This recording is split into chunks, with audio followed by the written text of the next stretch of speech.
अस्सलाम वालेकुम। Welcome to my YouTube channel learning music. आज मैं आपके साथ CS506 web design and development की असाइनमेंट नंबर 2 शेयर करने वाला हूं, जो कि फॉल 2024 की है। ये 20 दिसंबर को ओपन हुई है और 27 दिसंबर इसकी लास्ट डेट है। 28 ग्रेड से होगा, लेकिन आप उसका इंतज़ार ना करें, पहले ही बना लीजिएगा, क्योंकि समटाइम्स ऐसा इशू होता है कि वो ग्रेस डे भी आपसे ज़ाया हो जाता है। तो कोशिश यही करें कि 24-25 दिसंबर तक इसको कंप्लीट कर लें। अच्छा, जो स्टूडेंट ये वीडियो देख के बना सकते हैं वो देख के बना लें। मैं सारा कोड आपको तरीका समझा दूंगा, तरीकाकार, तो वो उसको कर लें। अगर नहीं कर सकते तो फिर मेरे से पेड सोल्यूशन हासिल कर लें। मैं आपको उस का इसका जो है पेड सोल्यूशन वो प्रोवाइड कर दूंगा। मेरा व्हाट्सअप नंबर जो है मैं स्क्रीन पर लिख रहा हूँ, आप इस पर रब्ता कर लीजिएगा। स्टूडेंट को पेड सोल्यूशन चाहिए। अच्छा, आइए हम चलते हैं इसमें। उसने आपको जो पहली रिक्वायरमेंट कही है वो उसने कहा है कि आपकी VU ID में आपने जिप करके देना है। प्रीवियस असाइनमेंट में ऐसा कुछ नहीं था। कुछ स्टूडेंट जो कंफ्यूज हुए थे कि, और कुछ ने कहा कि हमारे मार्क्स भी डिडक्ट हो गए जो मैंने असाइनमेंट बनाई थी। उसमें रीज़न ये था कि उन्होंने ऊपर यूनिवर्सिटी ने मेंशन नहीं किया था कि ऊपर जो है वह हेडर फाइल्स भी देनी है। मैंने उसको इंक्लूड किए, उसको एक्सप्लोर करके निकाल के जस्ट वो 2 जावा फाइल्स लिख दी थी, जो रिक्वायरमेंट थी as per given assignment question के अंदर। जो इस फाइल के अंदर गिवन होगी मैं उसी पे ही सोल्यूशन बना के आपको दूंगा और आपने भी वही सबमिट करवाना है। अगर वो बाद में उनके सोल्यूशन में कोई चीज़ चेंज कर देते हैं और वो कहते हैं कि ऐसे नहीं था तो ऐसे था, तो फिर उसमें कुछ नहीं कर सकते। उसमें कोई स्टूडेंट का कोई फॉल्ट नहीं है। आपके अगर मार्क्स कट गए हैं तो अब कुछ नहीं कर सकते हम, क्योंकि हो सकता है कि वो यूनिवर्सिटी एंड से मिस्टेक हुई है या टीचर से मिस्टेक हुई है। वी डोंट नो कि वो उसकी जो असाइनमेंट की जो रिक्वायरमेंट थी उसमें ऐसा कुछ मेंशन नहीं था, जैसे 2 क्लासेस कही हुई थी देने के लिए। बहरहाल आगे चलते हैं। इसमें उसने कहा है जिप फाइल में ये उसका नेटबीन का प्रोजेक्ट है। पहले भी जो स्टूडेंट ने किया होगा उनको ये आइडिया होगा। जो न्यू स्टूडेंट है उनको मैं गाइड कर देता हूँ कि आपको इसके लिए जो है वो नेटबीन सॉफ्टवेयर रिक्वायर्ड होगा। वो मैं आपको एंड पे उन्होंने वीडियोस दी हैं, मैं ज़रा पहले आपको वहाँ पर ले जाऊँ। उन्होंने ये आपको वीडियोस दी हुई हैं कि पहले JDK इंस्टॉल करनी है, जावा डेवलपमेंट किट, उसका अप्रोप्रिएट वर्जन इंस्टॉल करना है। अगर तो आप का ओल्डर वर्जन नहीं काम कर रहा कोई, तो वैसे तो उन्होंने 13 पॉइंट समथिंग कहा है, तो आप वही करेंगे। उसके बाद आपने 6 नेटबीन इंस्टॉल करनी है, ठीक है। पहले तो वीडियो ये है कि वो आपको इंस्टॉल करके उसको रन करना से दिखाएगा कि क्या आपने कैसे जो है वो इसे इंस्टॉल करना है, और जावा को कैसे आपने वेरिएंट को चेक करना है। अगर आपका एनवायरनमेंट वेरिएबल में कोई इशू है तो वो अभी आप उससे ठीक करेंगे। और ये उसका लिंक है जहाँ से आपने डाउनलोड करना है। अगर आप 64 बिट विंडोज़ और 64 बिट करेंगे, 32 बिट है तो 32 बिट करेंगे, ठीक है। उसके बाद आपके पास उसने 2 वीडियोज़ ये दी हुई हैं। एक नेटबीन्स ID इंस्टॉलेशन, जो नेटबीन सॉफ्टवेयर को इंस्टॉल करने का वर्जन उसने आपको बताया हुआ अप्रोप्रिएट 11.3 समथिंग। अगर आप कोई नया वाला भी करते हैं तो उसके साथ फिर उसका जावा डेवलपमेंट किट जो JDK है उसका वर्जन भी आपको अप्रोप्रिएट करना पड़ेगा उसके अकॉर्डिंग। तो ये ज़रूर मेक श्योर कर लीजिएगा जो आपका विंडोज़ है उसके मुताबिक आपने चलना है, ठीक है। वैसे तो जो मैंने यूज़ किया है, मैंने नेटबीन जो है वो 13 यूज़ किया है। तो मैं प्रेफर यही करूँगा कि आप 13 ही यूज़ करें, क्योंकि वो स्टेबल वर्जन है। उससे प्रीवियस वर्जन में इश्यूज आ रहे थे, काफ़ी देर मैंने ट्राई करने के बाद उसमें ही 13 में ही सही बना। उसके बाद यू कैन एक्सेस ड्राइवर की एक वीडियो है, दैट इज़ वेरी इंपॉर्टेंट। इसको आप जब तक ऐड नहीं करेंगे आपका डेटाबेस उसके साथ लिंक नहीं होगा और आपको कॉन्स्टेंटली इश्यूज आते रहेंगे और आपकी असाइनमेंट कभी तैयार नहीं होगी। ये चीज़ों के बगैर आपकी असाइनमेंट कभी खुद से तैयार नहीं होगी। ये याद रखिएगा। मैं आपको तरीकाकार बता दूंगा, लेकिन आपको ये चीज़ें खुद से करनी पड़ेंगी, फिर ही जाके ये आपकी असाइनमेंट तैयार होगी। उसने जो आपको सबमिट करवाने के लिए कहा है उसमें idea folder, asset, SRC, target और ये पॉम फाइल आपकी जो है ये होनी चाहिए। एसेट फोल्डर के अंदर आपकी DB फाइल होनी चाहिए जिसका ये नाम होगा। मस्ट भी आपका अपना VU ID होनी चाहिए, ठीक है। और इसमें जो आपकी सार्क फोल्डर होगा उसमें इन्वर्टर डॉट जावा, DB हेल्पर और मेन क्लास डॉट जावा, ये 3 फाइलें होनी चाहिए। इसके अंदर GUI का कोड होगा, इसके अंदर डेटाबेस का कोड होगा और इसमें ID नेम एंड स्कोर जो आपका उसने प्रिंट होना है।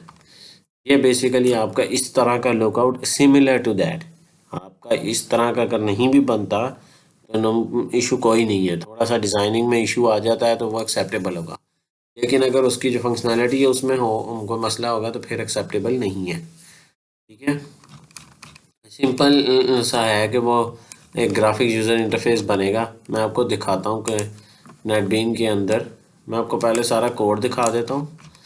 पहले तो ये सबसे जो पहले फाइल है मेन क्लास, उसका कोड है। ठीक है, ज़रा काफ़ी लेंथी कोड है ये, तो इसको ध्यान से ज़रा एंटर कीजिएगा। ये 3 फाइल हैं, आपकी 3 फाइल्स बनेंगी। आपने एक जगह अपना नाम भी लिखना है, वो भी मैं आपको बताता हूँ अभी, क्योंकि वो इन द एंड जब प्रोग्राम एंड होगा सर अपना नाम नहीं लिखना, अपनी वीयू आईडी लिखनी है, वो भी मैं आपको अभी दिखा देता हूँ। क्योंकि अगर आप वो नहीं लिखेंगे तो फिर आपको मार्क्स नहीं मिलेंगे, उसके ही तो मार्क्स हैं सारे के, आपकी अपनी वीयू आईडी होनी चाहिए। बाकी तो ये आपको घंटे 2 घंटे लगा के कोड तो आप लिख ही लेंगे कहीं से लेके, असल चीज़ होती है आपकी अपनी वीयू आईडी। अगर वो नहीं है प्रॉपरली लिखी होगी तो वो आपके मार्क्स आपको नहीं मिलेंगे। ठीक है, तो वो एक सेकंड मैं आपको दिखा देता हूँ कहाँ पर आपने ये, यहाँ पर आपकी अपनी वीयू आईडी होगी। ठीक है, ये आपने मेक श्योर कर लेना है। इन दी एंड आता है ये आपके, जब प्रोग्राम बंद होगा ना, ये देखें जब प्रोग्राम आपने क्लोज करना है थैंक्स फॉर यूजिंग, तो ये यहाँ पर आना चाहिए thanks for using invention develop by, जो है वो आपका नाम जो है वो आपकी वीयू आईडी है। फिर उसके बाद ये इन्वेंटर की क्लास है। ठीक है, ये सिंपल सी क्लास है, बिल्कुल सादा सी।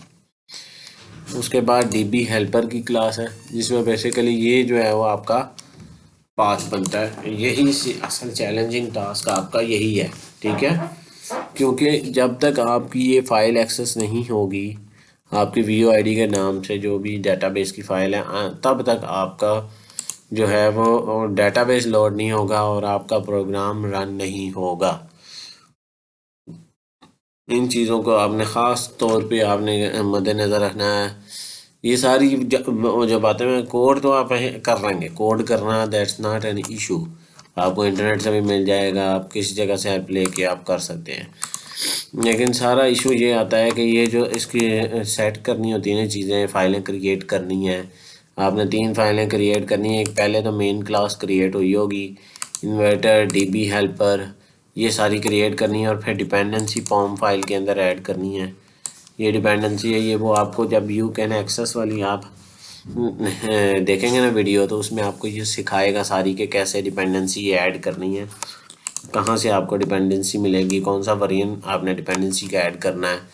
बेसिकली ये सारा काम उस वक्त होगा और ये सारा आपका प्रोजेक्ट जो है वो लोड हो जाएगा इस तरह। अच्छा, मैं रन करके आपको दिखाता हूँ। ये देखें रन हो गया। ठीक है, अब मैं पहले तो डिलीट कर दिया, कुछ भी डाटा नहीं है, कोई उसके अंदर फाइल के अंदर डाटा ही नहीं है। दिखाता हूँ मैं आपको फाइल का, ये आपकी फ़ाइल है डेटाबेस जो कि एसेट के फोल्डर के अंदर होनी चाहिए। ये टेबल है, इसके अंदर कोई वैल्यू नहीं है। मैं यहाँ पर वैल्यू डालता हूँ, अली स्कोर जो है इसका 35। ठीक है, एंटर करूँगा, यहाँ पर आयशा नेम डाल देता हूँ, उसके स्कोर है 40। ठीक है, एंटर कर देता हूँ। अब मैं इसको सेव करके क्लोज करूँगा और फिर मैं वहाँ जाके उसे लोड करता हूँ डाटे को। तो देखें अली और आयशा का स्कोर जो है वो उसका लोड हो चुका है और वो आल इन्वेंटर्स उसने इन्वेंटर्स ऐड कर दिया। मैं यहाँ पर ऐड करता हूँ लाइक ABC और 70 ऐड इन्वेंटर, वो ऐड होता जाएगा। XYZ 50 ऐड इन्वेंटर मैं करता जाता हूँ, कोई 5-6 ऐड कर देता हूँ इधर।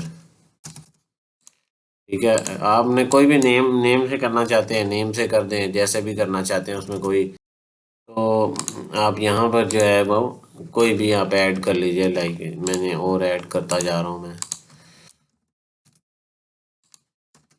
ठीक है। ये मैंने 5 6 7 ऐड कर लिए।